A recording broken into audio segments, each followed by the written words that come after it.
l'ancien pilote de Formule 1 français Jean-Éric Vergne, écarté de la catégorie Rennes en 2014, a trouvé un second souffle en Formule E et aborde sa course à domicile, les Prix de Paris samedi, en quête d'un premier sacre mondial.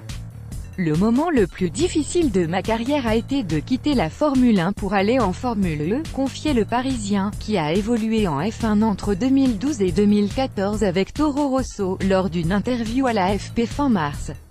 Avec le recul, je pense que c'était la meilleure chose qui pouvait m'arriver, poursuit toutefois le pilote de l'écurie chinoise Techeetah, qui compte 18 points d'avance au classement avec 5 manches à disputer.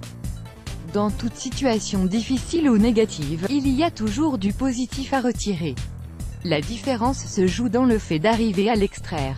J'ai vite changé ma mentalité et mon état d'esprit, ajoute celui qui, par le passé, disait préférer être pilote d'essai chez Ferrari, son rôle entre 2015 et 2017 que titulaire dans une équipe de bas de tableau en F1.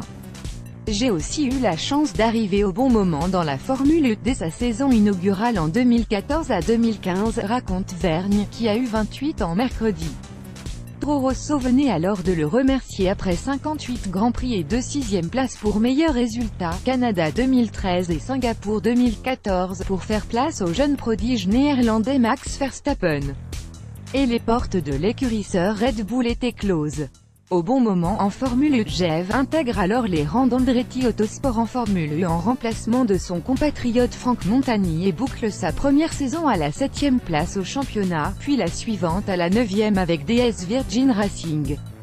Il conserve un pied sur les paddocks de F1 en devenant pilote d'essai puis de réserve pour Ferrari. J'ai dû rouler une fois avec la monoplace, donc ce n'est pas quelque chose qui m'intéressait réellement, dit-il aujourd'hui. En 2016, le natif de Pontoise, qui a découvert le karting sur la piste de ses parents en région parisienne, n'est toutefois pas retenu au sein de la nouvelle écurie américaine Haas, motorisée par Ferrari. C'est alors que débute l'aventure Techeetah, écurie qu'il contribue à créer.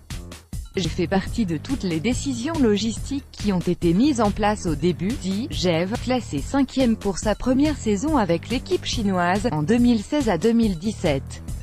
Après cette course, le cru 2017 à 2018 s'annonce son meilleur en date, une performance pour l'équipe avec le plus petit budget et la seule qui n'a aucune journée de test. On est obligé de réfléchir d'une manière différente et travailler plus, explique l'ex-pilote de la galaxie Red Bull, qui affiche à son compteur 2 victoires, un podium et 3 pole positions. On a une voiture sous-développée. On est devant parce qu'on fait moins d'erreurs que les autres et qu'on maximise notre week-end. Bien là où je suis, aujourd'hui, le francilien ne rêve plus de retrouver la F1, conscient des chances minimes qu'il a de réintégrer la catégorie Rennes, en dépit de l'arrivée surprise fin 2017 chez Toro Rosso du néo-zélandais Brendan Hartley, évincé de la filière de jeunes pilotes Red Bull en 2010 pour faire place à... Ce serait stupide de dire non à une offre de Mercedes ou Ferrari, mais je ne pense pas que ça arrive, je suis assez lucide là-dessus, lâche-t-il avec un sourire.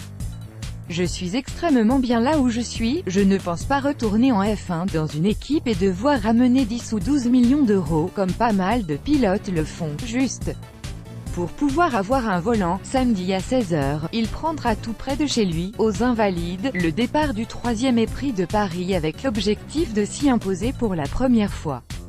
Il lui faudra pour cela contenir les assauts de son dauphin au championnat, le Britannique Sam Bird, DS Virgin Racing, vainqueur de la manche précédente à Rome, où il a limité la casse en terminant 5e après être parti 8e sur la grille. Vidéo, Prix de Paris, un circuit dans le cadre unique des Invalides.